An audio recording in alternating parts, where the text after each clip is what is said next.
வணக்கம் மக்களே, welcome to Abhi channels. ஆடி மாத ஸ்பெஷல். இன்று அருள்மிகு தில்லை காளியம்மன் புராண கதையை கேட்போம்.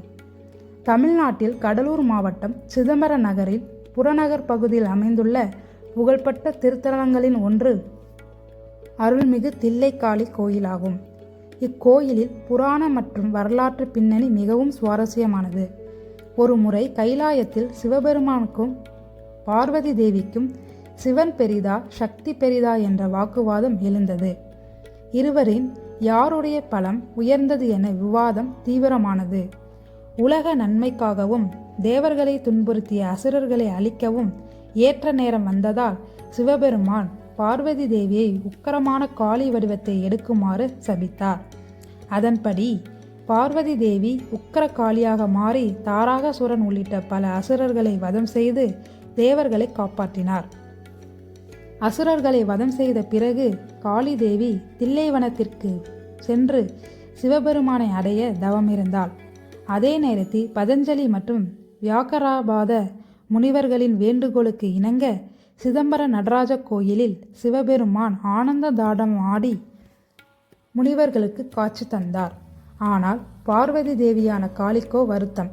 தான் செய்து வரும் தவ பயனை பொருட்படுத்தாமல் சிவபெருமான் பக்தர்களுக்கு காட்சி அளித்ததை கண்ட காளி தன் கோபத்தால் சிவபெருமானை நடனப் போட்டிக்கு அழைத்தாள். போட்டியில் ஒரு நிபந்தனை வைக்கப்பட்டது. தோற்பவர்கள் ஊரில் எல்லைக்கு சென்றுவிட வேண்டும் என்று.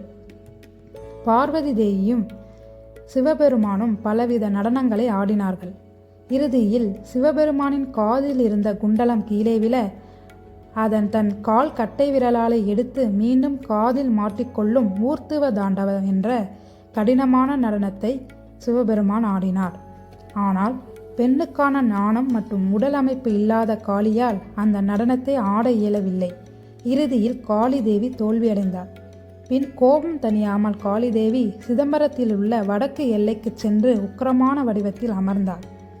பின்னர் தேவர்களும் மகாவிஷ்ணு பிரம்மாவும் காளியின் கோபத்தை தணிக்க வேண்டினர். பிரம்மா 4 வேதங்களை ஓதி காளியை புகழ்ந்து வணங்கினார். பிரம்மாவின் வழிபாட்டால் மகிழ்ந்த காளி தேவி தன் உக்கிரத்தை குறைத்தாள். பிரம்மா போலவே 4 முகங்களை கொண்டு காட்சியளித்தாள். எனவே இவரை தில்லை காளி என அழைக்கப்பட்டனர்.